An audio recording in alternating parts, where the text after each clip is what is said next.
मित्रांनो, 10वी पास उत्तीर्ण असलेल्या उमेदवारांसाठी नोकरीची सुवर्णसंधी आहे.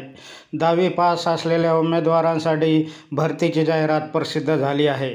पूर्ण देशामध्ये पोस्ट विभागामार्फत भरती सुरू आहे. महाराष्ट्रात पोस्टात तब्बल 3,170 पदांची भरती होणार आहे.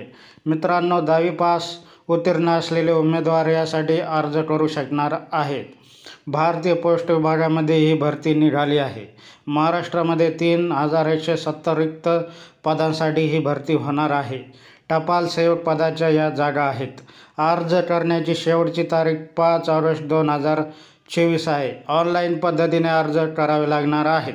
ऑनलाईन पद्धतीने अर्ज करण्याची वेबसाईट ही indiapostsgdsoonline.gov.in ही आहे. स्क्रीनवर आपण ही वेबसाईट बघू शकता. या वेबसाईटवर जाऊन आपल्याला ऑनलाईन पद्धतीने अर्ज करायचा आहे. 5 ऑगस्ट 2024 पूर्वी अर्ज करणे आवश्यक आहे. मित्रांनो, लेटेस्ट माहितीसाठी व सरकारी योजनांच्या माहितीसाठी, नोकर भरतीच्या माहितीसाठी आमच्या या महायोजना मराठी यूट्यूब चॅनलला सबस्क्राईब करा. धन्यवाद.